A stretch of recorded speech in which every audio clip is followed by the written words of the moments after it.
And many people ask, how do I feel a feeling of an experience that I haven't had yet?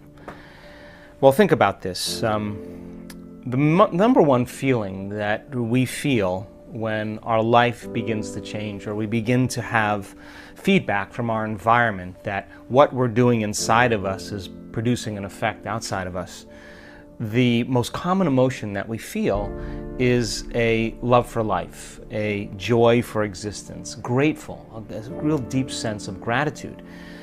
Now think about the emotional signature of gratitude. The emotional signature of gratitude means that something has already happened. When you receive something, or when you're given something, or you are in the process of receiving or have received it, you give thanks.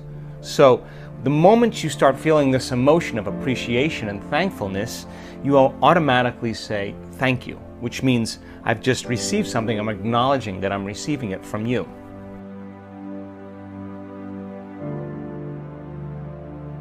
Most people live their lives waiting for something outside of them to change how they feel inside of them. They're waiting for their new relationship. They're waiting for their new job. They're waiting for their new mystical moment to occur before they feel the emotions. So basically, they're spending the majority of their time waiting and not creating, living in lack, living in emptiness, living in fear, waiting for that external event to take away their emptiness or pain. That's the Newtonian model of reality, of cause and effect. Turns out, though, the moment you're feeling that lack, you tend to try harder and force and control and try to predict or manipulate the outer world, because you're doing everything you can, because you're experiencing a separation or polarity from what you want. You're waiting for it to happen and not creating.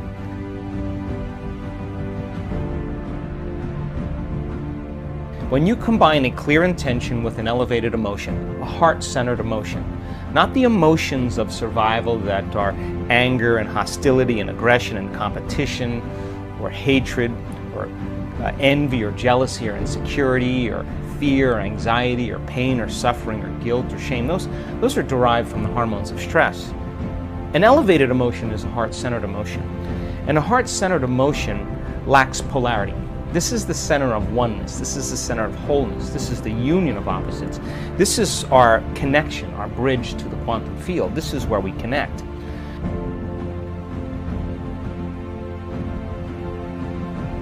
When you begin to feel a heart-centered emotion, what you're doing is you're falling in love with your life.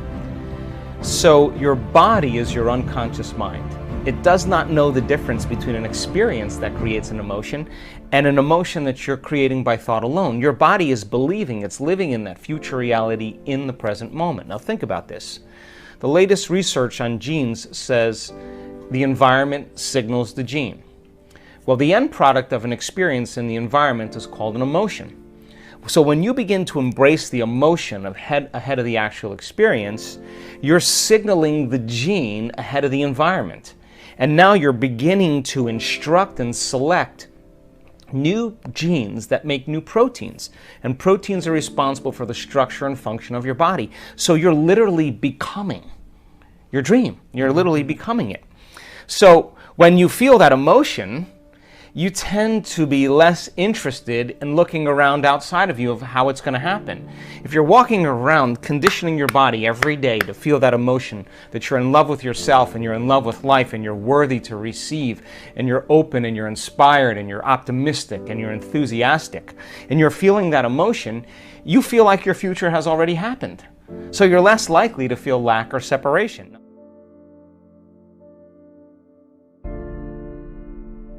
Once energy makes it to this center and you feel gratitude, that center begins to produce a measurable magnetic field. That's a frequency, that's energy, and all frequency carries information. So now you can lay the thought of your new relationship on that frequency, and now you're broadcasting a whole new electromagnetic signature into the field. So then the longer you're conscious of that energy, the more you're calling your future to you. When this center is opened up, you're connected to the quantum field.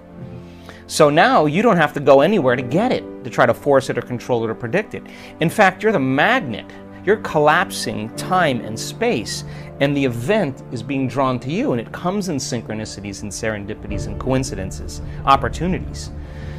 Now, the antithesis is also true.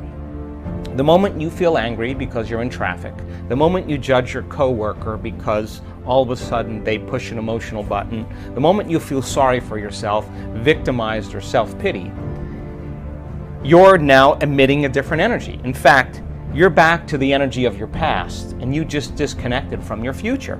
So then people's dreams stay at arm's length from them. So people ask me all the time, well, how come my new relationship hasn't happened? And I tell them the same thing. Take out a piece of paper and write down everything you want in a new relationship, and then become that person. Because the question fundamentally is, would you go out with you? So if the answer is you're starting to love yourself so much that you no longer need another person, or you're no longer in lack, then you magnetize an equal. It just happens as a side effect. And it doesn't happen in ways that you can predict.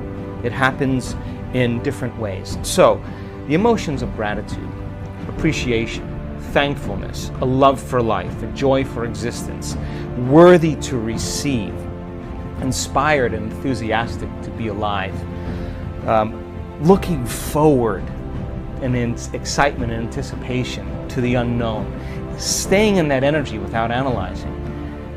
That's the energy that allows the unknown to begin to occur.